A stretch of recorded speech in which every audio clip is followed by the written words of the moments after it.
It's such a pleasure to introduce John Williams, our guest today. John is the CEO and president of the Federal Reserve Bank of San Francisco, and in that capacity, a member of the FOMC. I have to say, a personal note is that I've had the immense pleasure and privilege of working with John when we were both on the staff of the Federal Reserve Board in Washington, D.C. So it's quite remarkable what relationship someone can build inside the system in this way. I'm not going to go at all into the details of John's achievements and many contributions, except I will mention a little bit of the work relating to monetary policy. Just imagine, John has been very influential doing original research before he became a policymaker on issues such as the zero lower bound, the measurement of the natural rate of interest, the design of robust policy, the benefits of adopting a quantitative inflation target.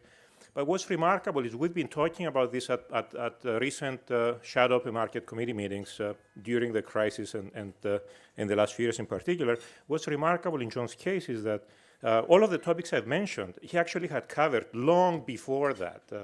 And this is one of the reasons why, as Charlie mentioned earlier on, John is such an influential figure on the FOMC these days, and it's nobody's surprise from those of us who have been following this on the insides of the policy process that John is one of the committee members whose views are watched very, very closely.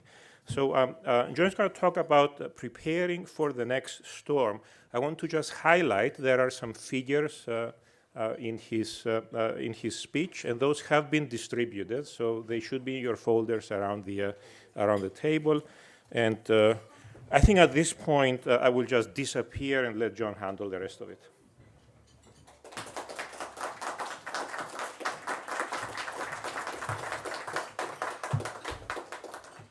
So first of all, thank you, Athanasios. And Athanasios and I have worked together on research projects for over 15 years now. I'm actually going to talk a bit about that research, and I think it's lessons learned from research in terms of thinking about monetary policy frameworks. So great to be here among a powerhouse lineup of economists and others who are committed to improving the conduct of monetary policy. I was in New York just a month ago giving a talk to the Forecasters Club about the U.S. outlook for the economy. And in that speech, I contrasted where we were then to where we were 4 years previous in early 2013, the last time I talked to the Forecasters Club.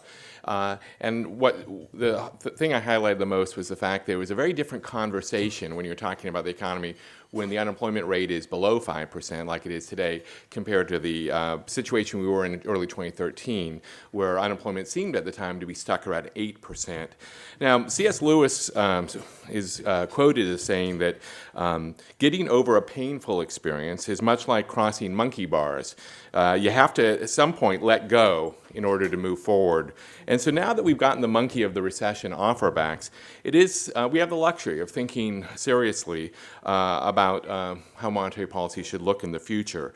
And this presents us with the opportunity to ask ourselves whether the monetary policy framework and strategy that has worked so well in the past remains well suited for the road ahead. Clearly, the discussions this morning touched upon many of these themes, and I'm going to be looking at some of the same issues myself, but perhaps taking it a slightly different direction.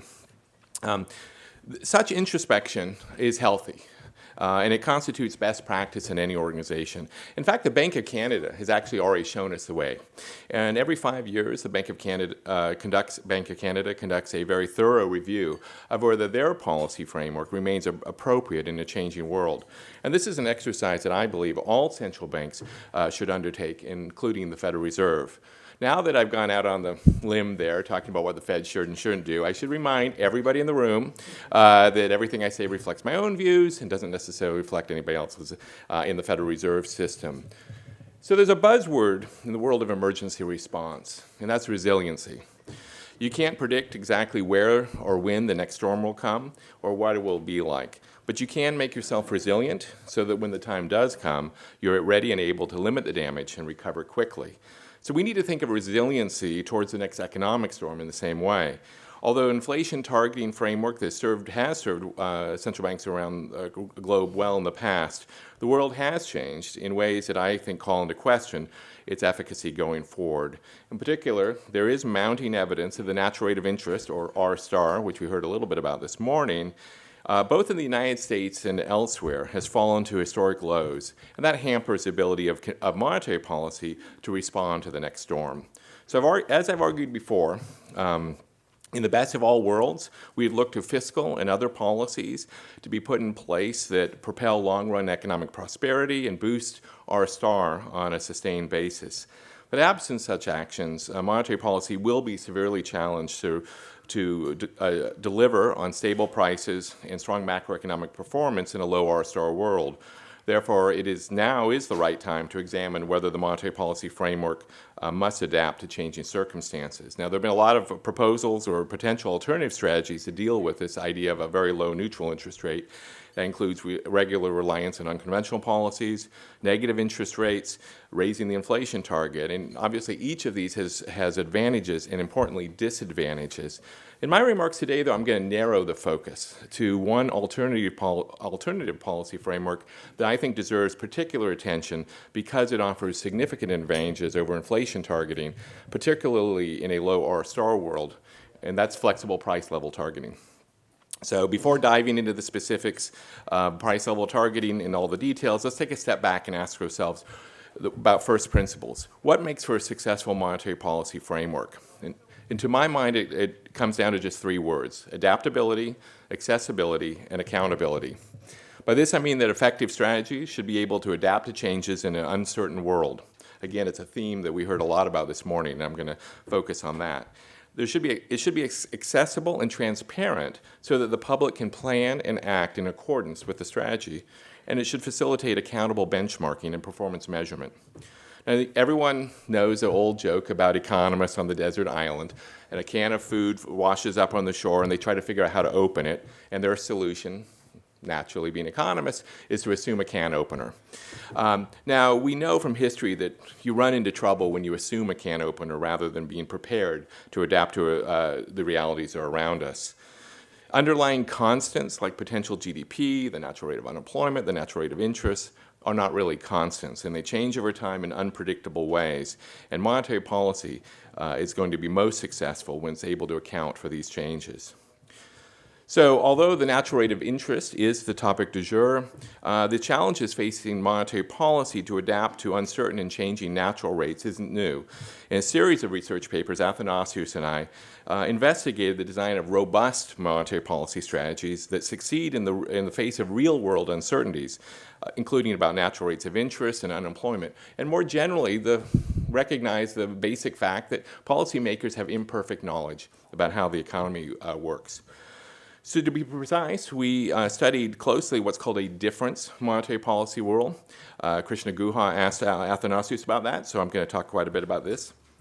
This type of policy strategy is closely related to a standard Taylor rule, but with the main difference that policy responds to deviations of the price level relative to a steadily growing price level rather than deviations in inflation from a target rate.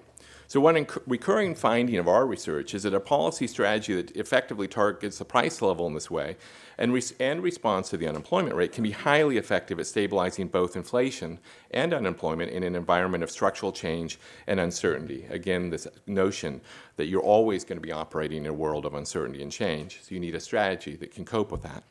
In a nutshell, the big advantage of the approach that we studied is that any surges or drops in the inflation rate that may occur for a variety of reasons need to be made up in the future.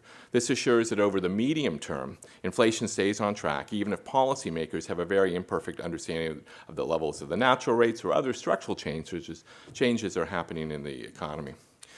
Now, as Martin Luther King famously said, history is a great teacher, and episodes where monetary policy failed can be just as instructive as times when things went well. So in that spirit, Athanasius and I studied a period when monetary policy clearly failed, and everyday people paid the price, both figuratively and literally.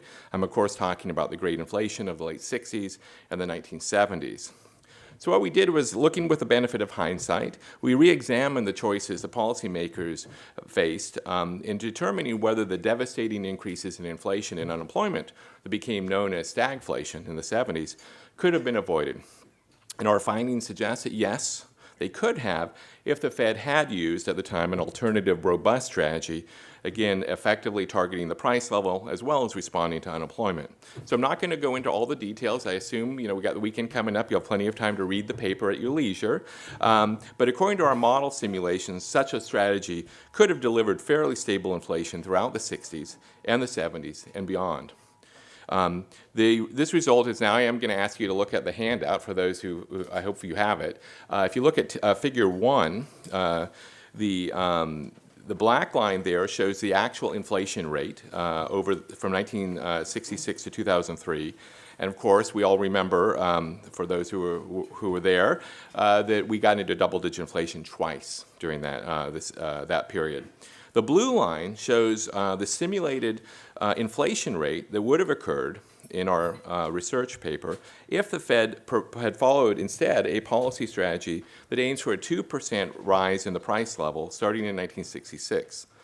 Under the price level strategy, monetary policy would have importantly avoided the mistake of the late 60s of allowing the unemployment rate to remain very low, well below its sustainable level, which contributed to the run-up in inflation during that period. And as a result, in our model simulations, under this policy, the great inflation never materializes. If you look at that picture, you'll see that inflation moves around a little bit between 1% and 3% during the 70s. Our model has all the supply shocks, oil price shocks, the productivity slowdown, all the things that happened. It was a time of a lot of macroeconomic volatility, but despite that, inflation stays relatively close to target. But picking up on a theme that Marvin and Athanasius talked about this morning, a key to the success of this strategy is the rock-solid anchoring of inflation expectations that this policy delivers. So in figure 2, what we do there is we compare the real-world measure of 1 year ahead inflation expectations from the survey of professional forecasters, that's shown by the black line. So that's where they just ask people, what do you think inflation is going to be over the next year? And we compare that to the model's predictions under this robust policy strategy of what inflation expectations would be. And I don't have the picture in front of me, but I have this etched in my memory from when we did this paper. The inflation expectations is essentially a straight line at 2 with some wiggles, very transitory wiggles. Well, of course, what happened in the late 60s and the 1970s is that sustained high inflation, led to an anchoring of inflation expectations. So what's key about the strategy is that it walks the talk of price stability, reinforcing the public's understanding of the strategy and creating a positive feedback loop where delivering on stable inflation then helps anchor inflation expectations, and this in turn helps stabilize prices, which of course reinforces the anchoring of expectations, and so on. Now, the price level policy that we studied is not only effective in terms of achieving very stable inflation and anchoring of inflation expectations, but it also helps stabilize the unemployment rate, the economy. And how does it do that? Well, in our model, by avoiding the big mistakes and swings in inflation that happened in history, the Fed doesn't have to then come in afterwards and create swings in unemployment to try to get inflation back on track. So this is shown in figure 3, which again, the black line shows the actual unemployment rate and the blue line shows the simulated unemployment rate. So what's striking about this is if we had held to a policy like this in the late 60s and 70s, because the great inflation doesn't occur, because inflation expectations are well anchored, the Fed does not need to engineer, I think it was Marvin who talked about this in his talk, does not need to engineer these policies of trying to bring inflation back down from very high levels, and in that way avoids, for example, the need for the Volcker disinflation. Interestingly about this strategy is in the way we modeled it, the policymakers implicitly assume that the natural rate of unemployment is constant. So we basically take the view that policymakers have very difficult ability to understand changes and structural changes and just assume the economy is not changing.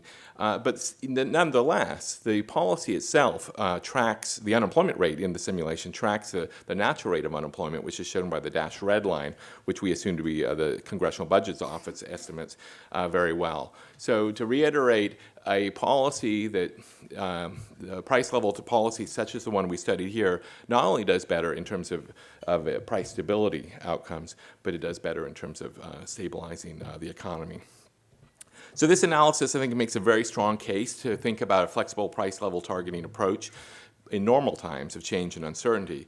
But we're now living in a low R-star world, and that only strengthens the case for this type of approach.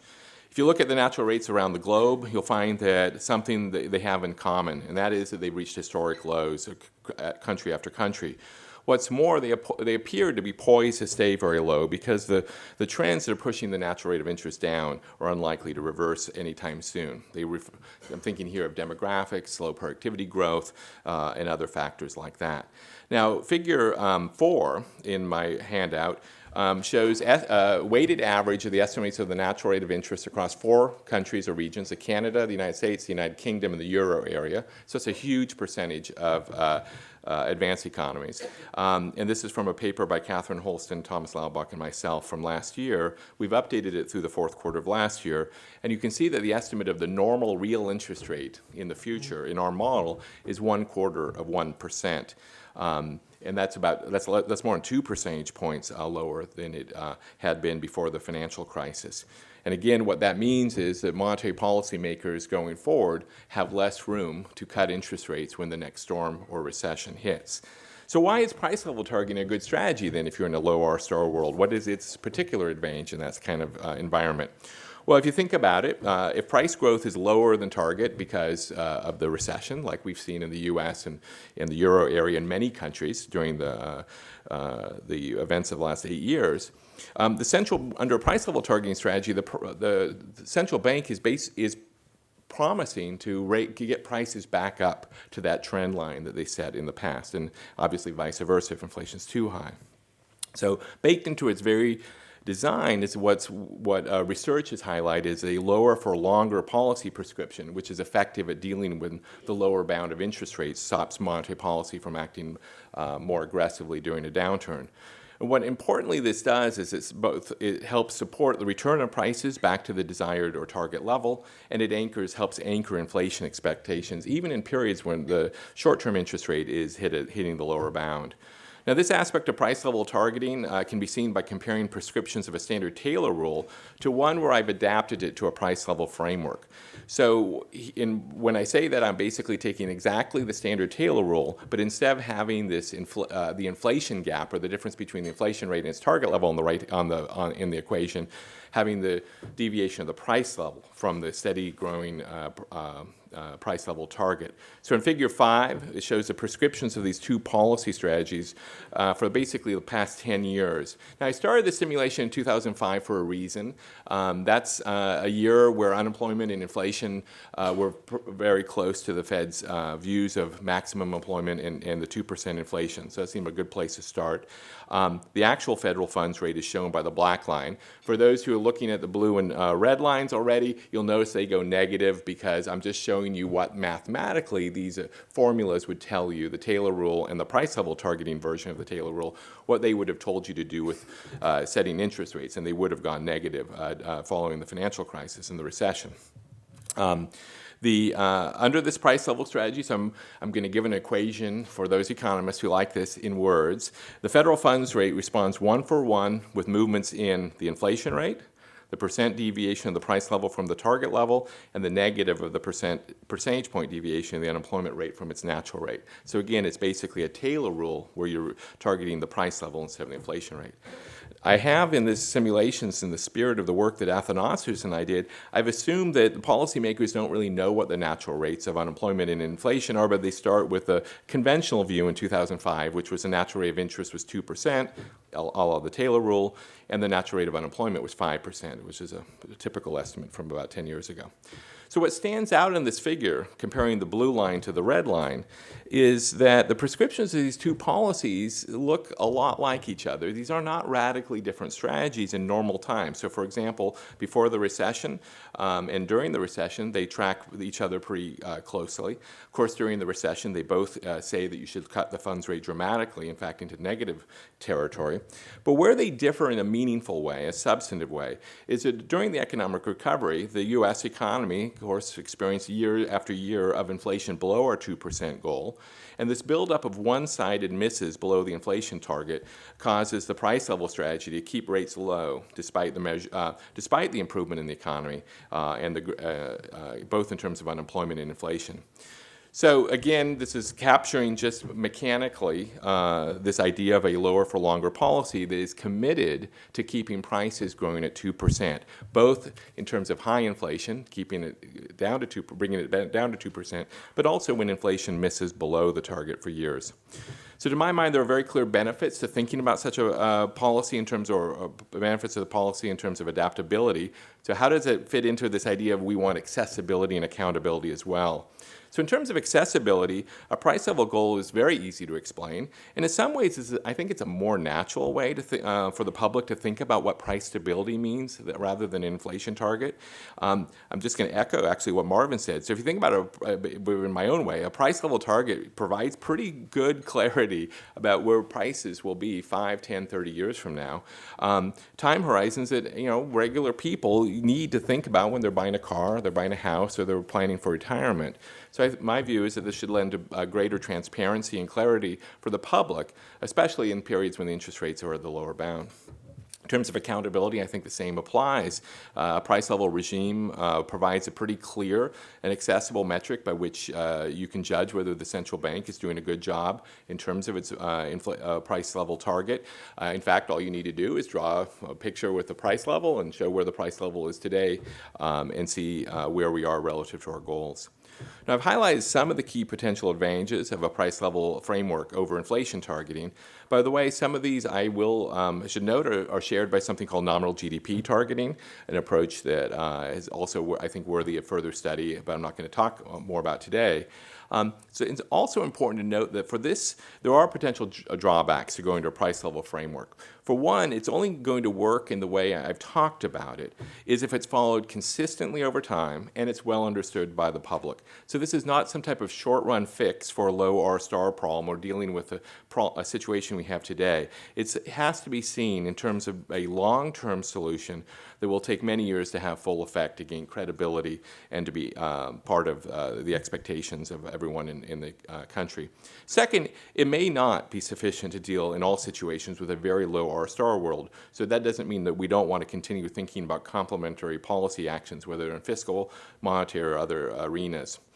So the likelihood that R-star, the neutral interest rates, can remain long for a foreseeable future is one of the reasons that I'm convinced that we do need to have a serious discussion around the pros and cons of alternative frameworks and strategies.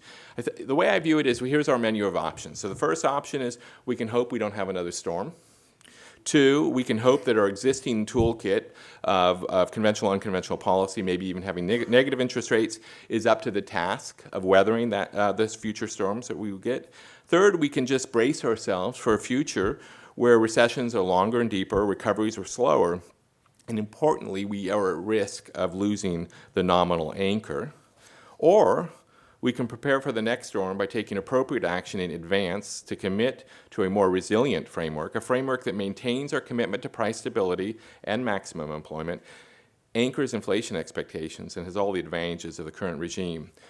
So it's better to study and debate these issues now when we've attained economic recovery than to wait for the next downturn or crisis to hit. I don't know about you, but personally I'd prefer to prepare for the next storm while we're in calm waters rather than wait till our boats are taking on water. So let me finish where I started by emphasizing the need for policy strategy to make us resilient and to be effective in the years ahead. It's adaptable, accessible, and accountable, And under these criteria, and given the realities I see in terms of a low R-star world ahead in which we now live, I believe the price level framework merits very serious consideration for central banks, including the Fed. Thank you.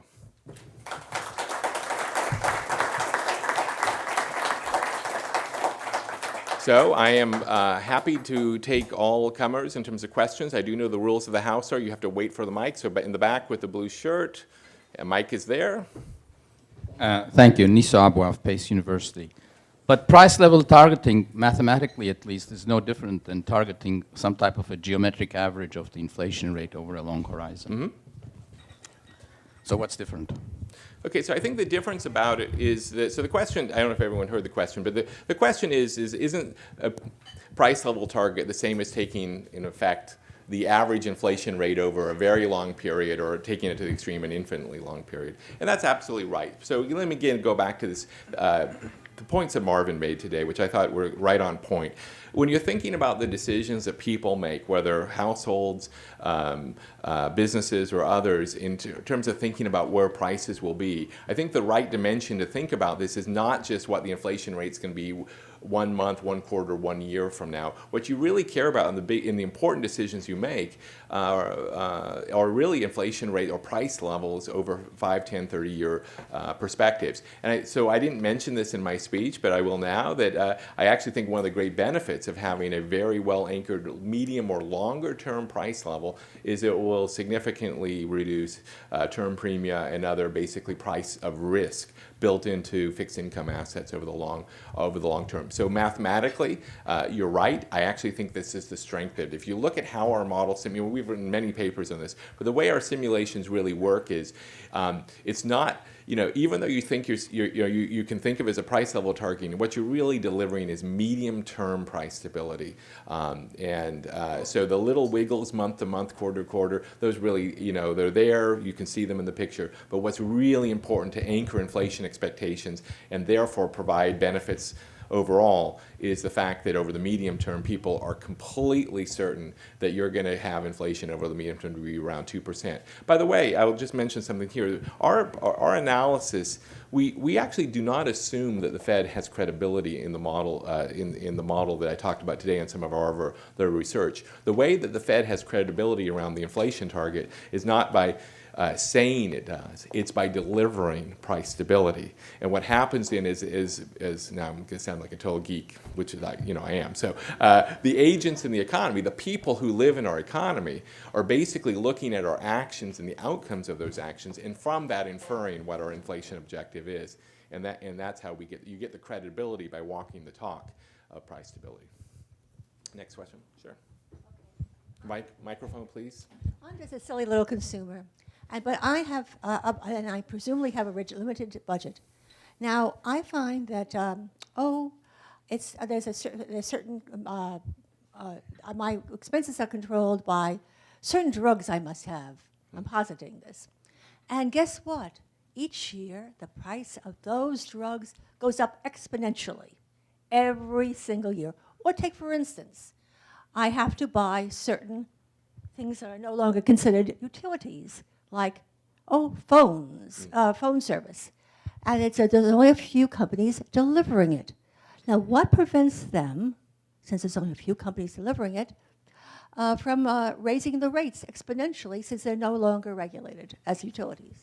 So, I mean, How does this affect your ideas? So I have a couple responses to that. So obviously, behind the scenes in our economy, relative prices between different goods and services are moving around quite a bit, reflecting changes in supply and demand in all the various markets. So that's, I'm showing the aggregate price level. I think that's because when you're a central banker, you have to be humble about what you can and cannot achieve with the tools you have. And what we can achieve is overall price stability. Obviously, the fact that prices of individual goods and services is changing, is happening, is outside what monetary policy can change. But in the end, firms cannot just continuously raise, to take your example literally, cannot continuously increase price prices as much as even if they wanted to, because there is a well-defined demand curve for their goods. And also in this environment where if inflation were, for whatever reasons, taking off, I mean, what we would do is make sure that you have a stable price level overall. But, you know, again, I think that from a central bank point of view, the real thing you're trying to do is provide certainty around the overall nominal base. Marvin had a different way of expressing it, but just having certainty about what the overall price level is. Yep. Hi, Doug Carr. You and last session, SOMC session speaker, Laura Meisner, have staked your credibility to like a 2% dot, a very specific target. And I got my economic education in the 70s. And if you'd ever told me, or anybody at that time, that inflation was going to be between stable and between 1% and 2%, you know, hallelujah, you're in the promised land. There we are. Yeah.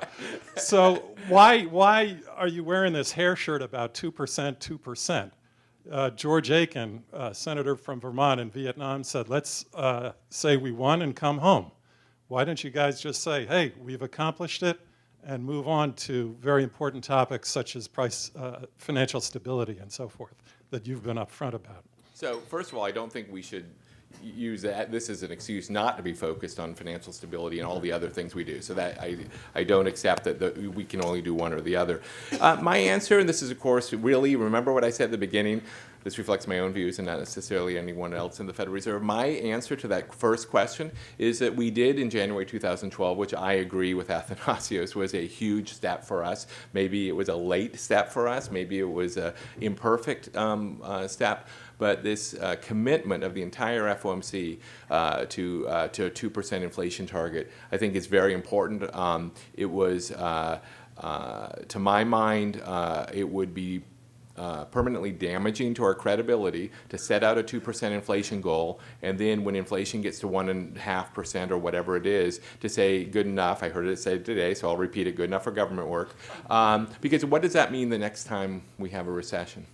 Because people will say, well, they said 2, they stopped at 1.5. We're in a similar situation. Hopefully we won't have this for a long time, but say we were in a similar situation as today. So did we see inflation come down below 1%? Do we say 1% is good enough?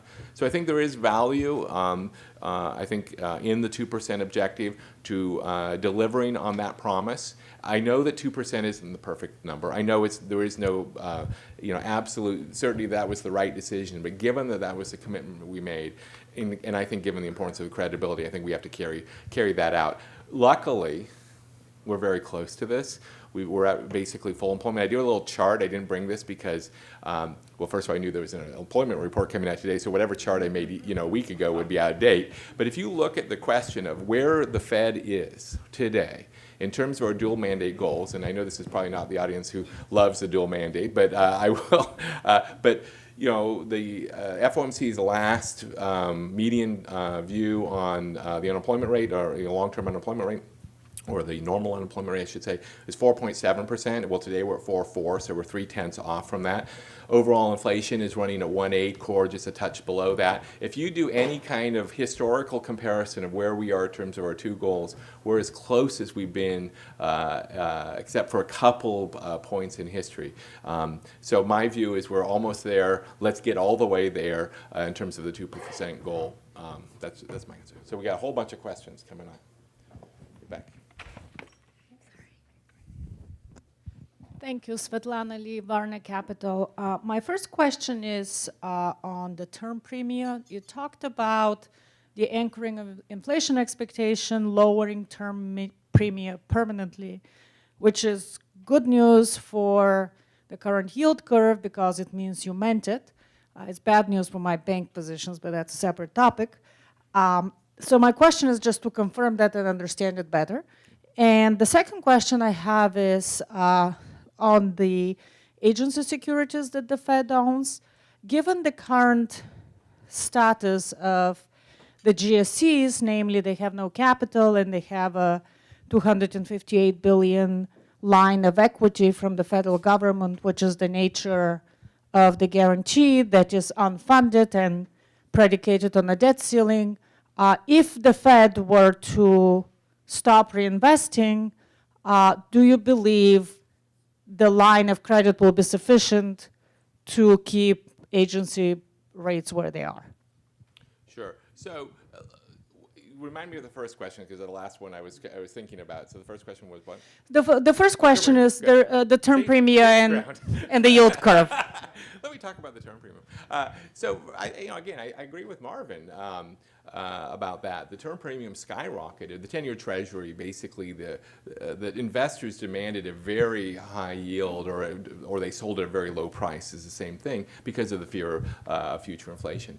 So the term premium, because of the great inflation, because of the policy mistakes that the Fed made, investors appropriately demand a very high term premium. We've seen that come down over decades. That's a sign of, I think, of the credibility of the Fed. Today, it's extremely low. I think you mentioned zero. It's bouncing around zero.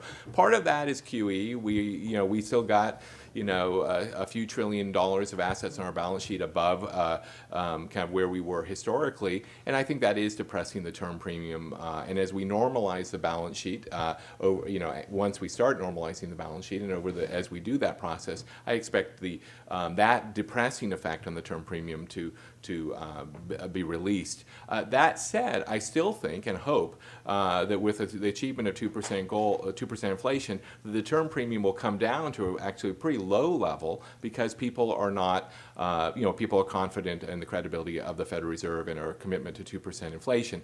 Now, I will say that one thing has clearly changed, is actually the research paper I'm working on right now.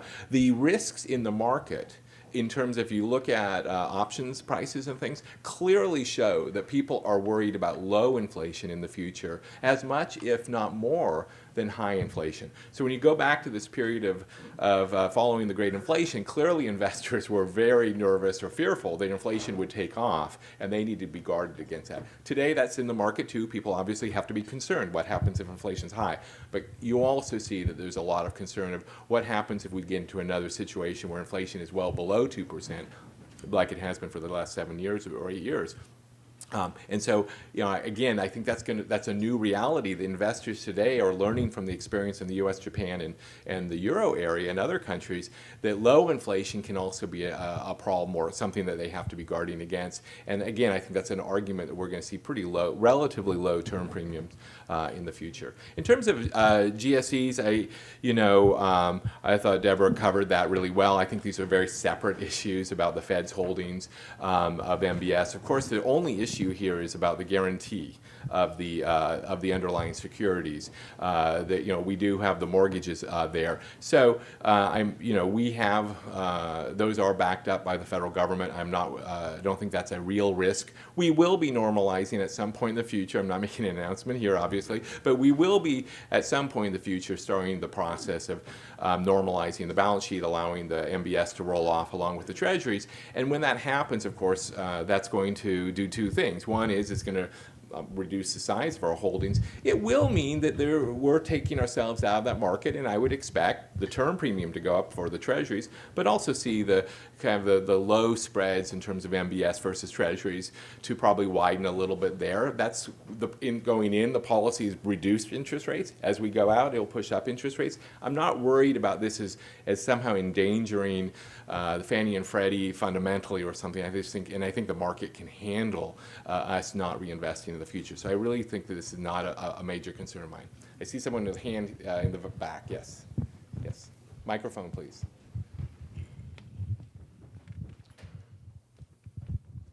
Hi, and thank you for taking the question. My name is Michael Murray. Allow me to begin by saying that it's been said that a decimal point is just a device we economists use to show we have a sense of humor. But a lot of what we typically think of as being data is not really data. And I'm talking about GDP, the unemployment rate, the CPI. They're all based on estimates and other sorts of things, often surveys.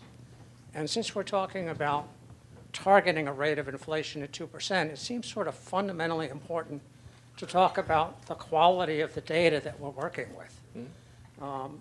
Would you offer your observations on how reliable the data is, whether it's getting better or worse, and what we need to do to safeguard that data? Right. So that's a really important question, I think, because we rely on data every single day at the Federal Reserve, and I know that you do too. And whatever you do in this room, you're relying on that data, thinking about how the economy is doing, what it means for the future. Having the highest quality, consistent data on whether it's on inflation, unemployment, GDP, every other possible aspect of the economy is absolutely critical for us to do our jobs. And we need to make sure that that continues.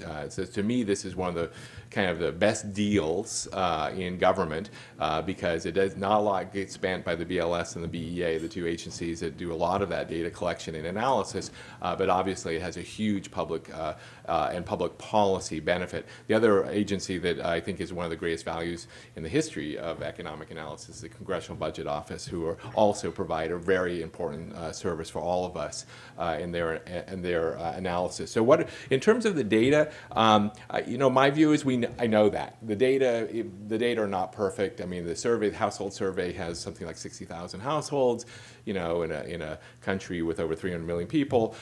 So there's always issues about accuracy, noise, change. The economy's changing, as you all know. I'm from right on the border of Silicon Valley, and I will assure you that everybody who works in that segment says we have no clue what's happening there because we keep saying that productivity growth is slow, and don't they know we're coming out with self-driving cars and flying cars and all this stuff.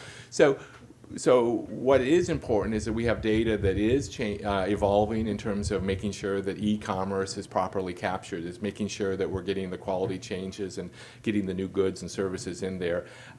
They work hard at getting that done. My colleague John Fernald and his co-authors did a very careful, thorough analysis to your question. Has mismeasurement of inflation or productivity, those are two sides of the same coin because it's really about measuring prices, has it gotten worse than it was, say, in the 70s, 80s, or 90s because of all the new social media, technology, and all that? And their answer is it's just as good or just as bad as it was then. There's no real obvious signs that our measurement issues have gotten significantly worse. And the point is they've always been very difficult to understand. How do you price the value of clean water or the effects of the transformation of our economy from agriculture to manufacturing to services and things like that. So there's always been these very difficult challenges. Today we're facing a new set of challenges, but they don't seem to be obviously much worse or not. And so why do I focus on you said you made the nice joke about the 0.1 percentage point. So why do we focus on 2% inflation? And I think of this as purely communication. I mean, to me, if you told me that 2% is really 1.6 or 2.5 when you measured it even more carefully, that's fine. That would be actually important information for us to understand. But really what we're trying to do is deliver a commitment of price stability that says, on this measure, the personal consumption expenditures price index, that we see that growing at 2% over the medium longer term. And then if whatever your other inflation rate you might look at, the CPI or whatever, you can see how they differ. This is the anchor that helps you think about, on this measure, this is how we deliver the price stability. Okay. I have been looking over here, but let's go here in the middle. And I'll come to you. When you spoke here about a month ago, you talked some about discussions. The Forecasters Club. Just think, whoa, I don't remember that. But the idea that since we've undershot for a while, there's got to be some things other than discussion at some point. Aren't the question of price level over long term essentially a change in the say inflation target? As you deviate for a period of time, aren't you then just essentially signing up for a deviation above for a period of time, and aren't they two sides of the same coin? Yeah, so exactly right. I mean, that's the arithmetic of it. So if the example is if we were to run 2.5% inflation for, say, on average over 3 years, you have to run 1.5% inflation over something like 3 years. It doesn't mean you have to correct it in 6 months or 12 months, but it means you need to undo any misses that you had in the past. So bygones are not bygones. This often leads people to kind of get worried about that. Well, wait a minute, what happens if inflation was high and I don't want to have inflation low? And that's why I said you have to commit to this strategy. This is not an opportunistic, hey, inflation's low, let's have high inflation argument. I'm not arguing that at all. I am arguing that you have a commitment to a price level. It has built into that the idea that if inflation runs high, you're going to run it low for a while, and vice versa. Now, in the research that Athanasios and I have done and others have done, the point is this actually changes how people form inflation expectations. It changes how inflation behaves. So you have to be careful conceptually to think, well, would you really have liked this because in 2008 inflation was high and then we had the crisis, and did you want to still be fighting that fight? And the little picture I showed, I actually just did that. I just ran, kind of the equation through time. But what you really want to think about is in 2009 and 10, where people were worried about deflation, there was an explicit promise to get us back, no matter what happens, up or down, we're going to stay on this 2% goal over the next 10 or 20 years. And that's a very powerful, if you have a commitment to it, you've been doing it for a long time, you've been walking the talk, that can be very powerful. Now, there's right in the front, so it's a little unfair. I skipped the people in the front row. Hi, See if I thank you very regret much. Thank you. And this is great work. And as I look at your charts, it basically reflects my life. Well, Almost as long as my life. When I started my first job on Wall Street, 3-month T-bills were 20%, and the 30-year was 14%. So I'm looking back at those periods, and I know you've mentioned a couple of times mistakes of the Federal Reserve. And earlier this week, I had a chance to meet someone named John Farrell, who has written a biography of Richard Nixon. And he and others have looked at the diary of Arthur Burns. And I'm surprised, as we're talking about achieving a stable rate of inflation over the long period of time, and I still haven't heard the word Fed independence. And I'm thinking about the current environment, and I heard the Treasury Secretary announce that, hey, we're going to have an announcement of a Fed governor. And I'm saying, I don't remember the last time the Treasury Secretary told me that I should be on the lookout for the announcement of a Federal Reserve governor. And I'm a little bit concerned, and I'm wondering if you can allay those concerns. So, I agree 100% with your point about Fed independence. Absolutely. I've given a number of speeches on that, and today I decided to kind of narrow it down to the issues of specific strategies, because I thought this audience, and given the program that was planned for today, I kind of went there. Independence is absolutely critical for the success of any central bank, not just the Fed. And we know this from history. The political pressure, not just in the U.S., but in any country, it's very popular to hand out candy before elections. I think it's not more complicated than that. And low interest rates or stimulating the economy, juicing the economy, however you want to think of it, can have be very popular with politicians. So I think that the independence is very important. I agree with it. The structure of the central bank matters a lot. I've been very fortunate to be in the Fed. I've been there 23 years now, where I feel that we've had a strong level of independence in terms of policy making, policy decision making. I'm personally either ignored or I just make my own decisions, come in and with my own analysis and that. In terms of the current situation, I obviously don't have any comments about what the current administration may or may not do around that. I will say one thing. I've been at the Fed 23 years, and I've worked with governors from 4 administrations through President Obama's administration, and I've been across the board very impressed with several aspects of that. First of all, anyone who comes to the Fed to be a governor is not doing it for the money. They're doing it for public service. They're doing it because they care about the mission of the Fed, not only monetary policy, but financial stability and bank regulation and supervision. So people come here because they believe in what we do. It's not going to be fun or interesting or enjoyable if you don't believe in it. Second is, I think we do have a strong culture. It's not a perfect culture, but it's a strong culture around our mission. And so what I've noticed is people come in from outside the Fed as governors and or presidents or other roles. they quickly start taking on the understanding, internalizing the importance of independence and importance of the mission that we have. So, you know, again, I'm kind of an optimist. I'm from California. Everything's always sunny except here. I'm hopeful that that's what we'll see in the future. And again, when I mentioned four administrations, those are Democrats, Republicans, of a lot of different views. I mean, one thing that a lot of I think people I've talked to in the political world, they understand that the Fed's independence is really important. Sometimes the quip is, we don't want to be running the Fed. Think about members of Congress. We don't want to be running the Fed either. It's not a very, a lot of the time it's not a very popular institution. So hopefully that will continue.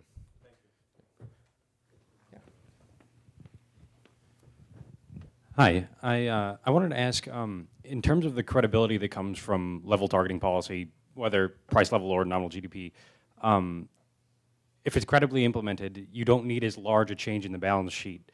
So have you guys quantified how credibility affects the size of a large-scale asset purchase in a future crisis?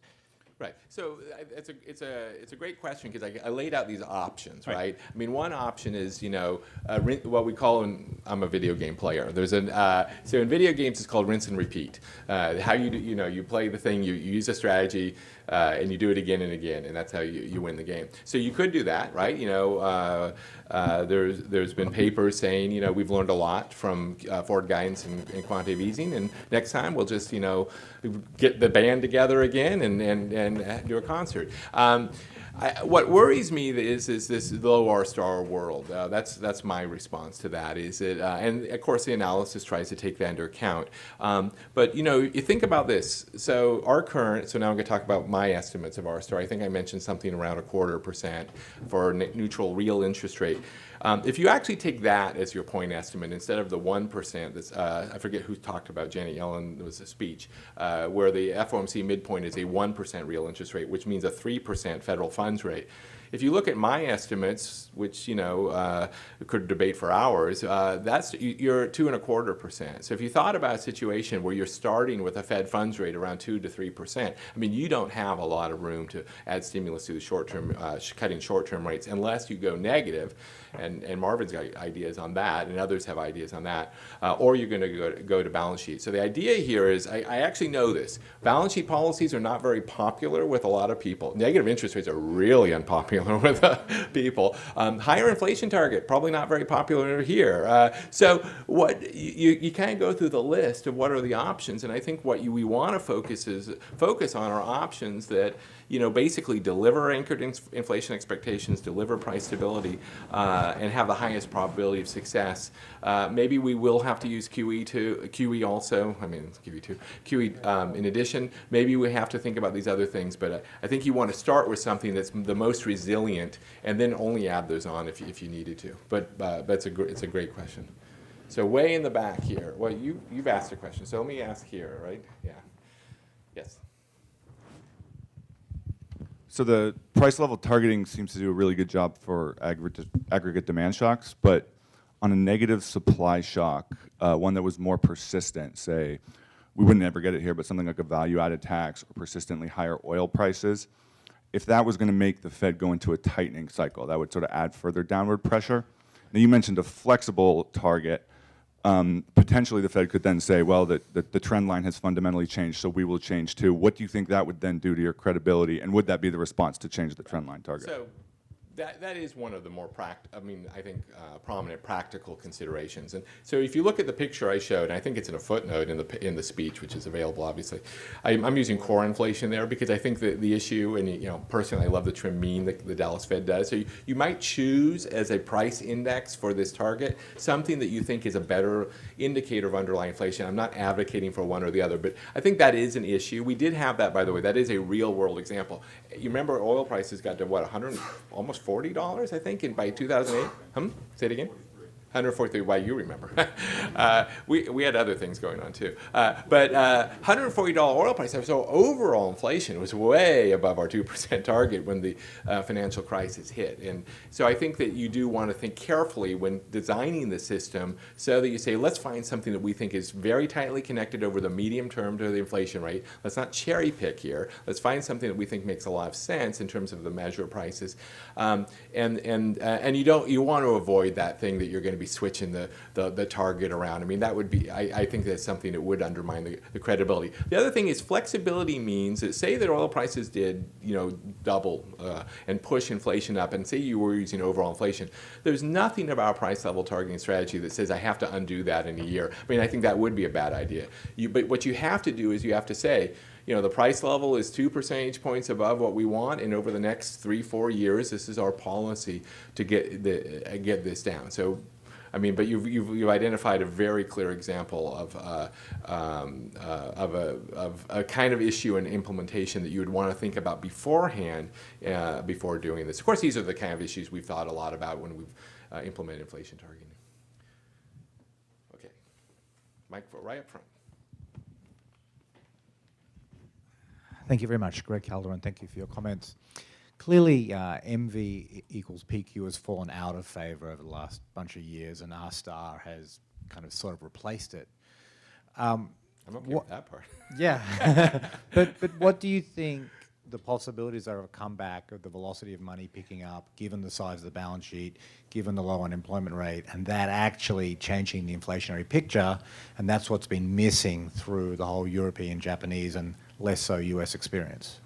Yeah, so I think, this is something that I actually we were talking earlier, I think Charlie was talking about this, the importance of having diverse perspectives in the Fed. I also think that applies to the European Central Bank and other central banks around the world. Everything we talk about the Fed, we tend to talk about the Fed here, applies to my peers across the globe. So I think it's actually been very good that perhaps less so at the Fed, even the St. Louis Fed's kind of more gotten out of that. But there's been a lot of research done at the ECB over the years on issues about how do we think about monetary aggregates or other credit indicators, and thinking about price stability or terms of longer run indicators of central bank goals. I think one of the challenges is financial innovation has in the past. Athanasios used to write P-star papers. Financial innovation has often makes that difficult, and we spend a lot of time, even at the Bundesbank, which they cared a lot about this back in the day before the ECB. You end up spending a lot of your time doing these adjustments, kind of going back to the previous question. It says, well, because of all these shifts in velocity due to innovation, I now need to do an adjusted, V and do all that. And I think that runs into some problems in terms of, first of all, practical problems. You've got these big air bands around that. And the second is that, what's really your framework if you're constantly trying to find how to kind of justify what you're doing by changing those things. So I think that's one of the things I think economists continue to study, continue to think about. I think it's just very challenging with financial innovation, which, by the way, it's not going away. I mean, again, living in the Bay Area, fintech is a big area. Everyone tells us they're putting us out of business. So that would be the Fed. So I think I had one back there. Yes, with the behind you. I'm sorry. Well, okay. Doesn't matter. Hi, Paula Schaap, S&P Global.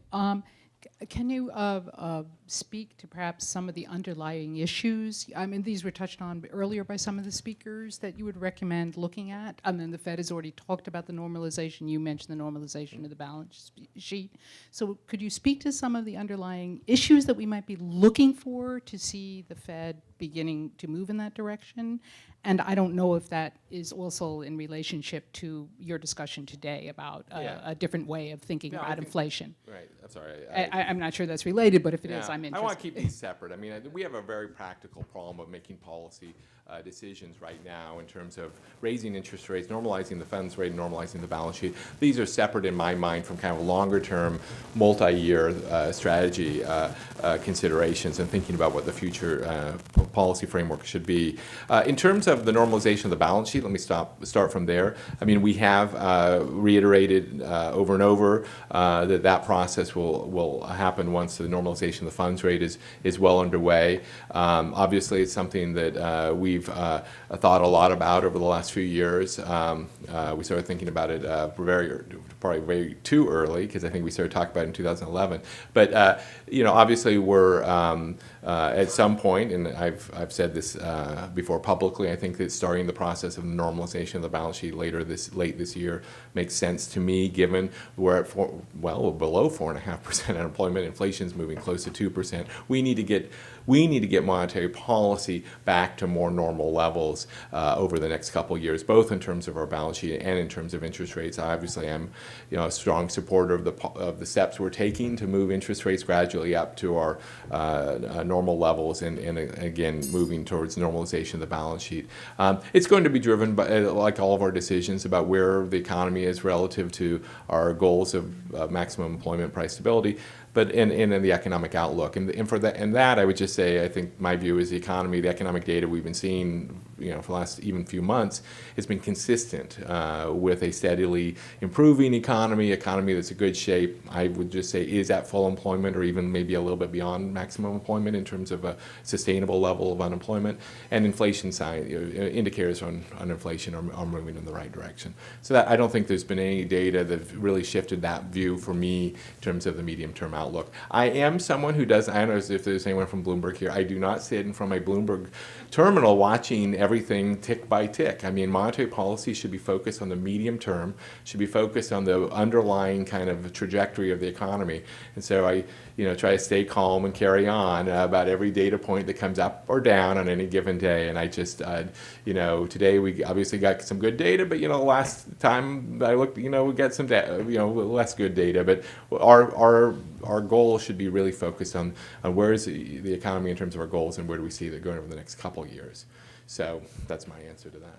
I think so we had the question right here. As Anna Marie pointed out, the 2% inflation target was intended in part to adjust for the understatement of inflation. Martin Feldstein has recently been making an argument that, in effect, prices have been overstated, that in technology and the way new products have introduced have caused that. If that is the case, then you would say that we will have a lower inflation rate than the target currently, but you raise a question if the target shouldn't be lower. And it also raises a question on the natural rate, since it was considered to be lower in part because of low productivity, that maybe it should be higher. Any thoughts on that if Martin Feldstein turns out to be correct? So I follow what Marty says pretty carefully. I mean, he's one great, well-respected economist. So I don't think the evidence supports this argument that there's been a significant, kind of consistent with what I said earlier, supports the argument that there's been a significant shift in terms of how much mismeasurement there is in inflation. I think that there, as my colleague John Fernald and his papers show, that there was mismeasurement in the 1920s, there was mismeasurement in the 70s, there was mismeasurement in the 90s, and their careful analysis suggests it's similar in magnitude in terms of the very issues that Marty Feldstein is talking about. But the point, the substantive point, is a very critical one. I mean, we want to make sure that we understand what, you know, where the biases may be changing in terms of inflation, in terms of productivity, and in terms of this neutral rate of interest. So I completely agree with the issue and how we need to be studying it carefully. Now, the interesting thing about the buffer, if I'm just doing my zero lower bound R star kind of thing, like how much buffer will we have the next time a recession hits, assuming we're at a normal interest rate, this is not maybe as important, because what it is the nominal interest rate that matters. And so if you tell me there's mismeasurement between nominal and real GDP in terms of prices. That probably will have some effect maybe on my view of R-star and something, but primarily that's an issue about the measurement of real GDP versus inflation. I think in terms of the buffer, it's probably not going to tell me something very different than something like the estimates we get. I've actually run experiments with various models, including the model that Thomas Laubach and I developed, playing with this mismeasurement. And it's kind of robust in a funny way. You kind of end up with the same nominal interest rate because it's flexible enough to do that. But I agree that this is an area we study. I'm actually, like I said, my colleague John Fernald of the San Francisco Fed and other colleagues around the Fed are very focused on this. And we do talk to people in the tech sector regularly. Hal Varian is the chief economist at Google, is someone who's studied this a lot, and others, to try to make sure we're getting the best read we can. So I think we have time for, one last question, or is that it? Okay, so okay, I'll let you have a second question. See, we're not taking the punch bowl away. Or actually, you probably want us to take the punch bowl away. Wrong audience. Thanks for allowing me for the second question. We are a little bit confused, some of us who follow the Fed, a little bit confused regarding the optimal size of the balance sheet. As you would know, former chair Ben Bernanke has written about that, normalizing the size of the balance sheet to GDP and comparing it to other central banks and countries. Would you enlighten us further, please, to the extent that you can?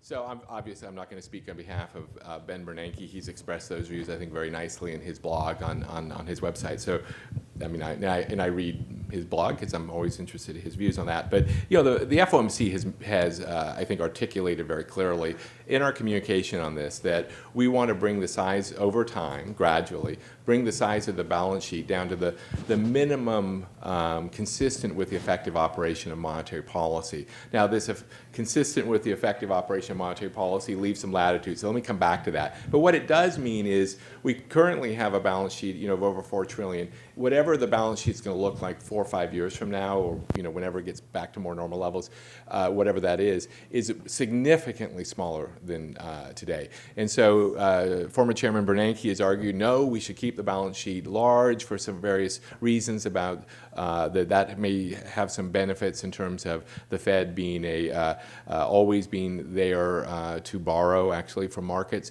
But the FOMC has kind of weighed the pros and cons of the size of the balance sheet and has decided that we are going to reduce the size of the balance sheet from its very elevated levels gradually over time, through ending reinvestments eventually. And now the question then is, what kind of operating regime or regimen do we want to be in once we've got the balance sheet to be a smaller level, and how much we should have in reserves? That's still an open question. There's no decision on that. But it's a question, and if you look at the New York Fed's report that they put out, the desks report they put out over time, and the analysis has come from Board of Governors, various publications on balance sheet kind of scenarios. We're not, again, we're talking about a much lower amount of reserves. Could be in the orders of hundreds of billions of dollars or something like that, but it's not going to be like it is today. And there is again, like that's a statement we've made a number of times. We're going to obviously have to come to more definite decisions about this in the future. And as we do, we're going to communicate those as those decisions are made. But that's where things stand today. So, well, thank you very much. This has been great.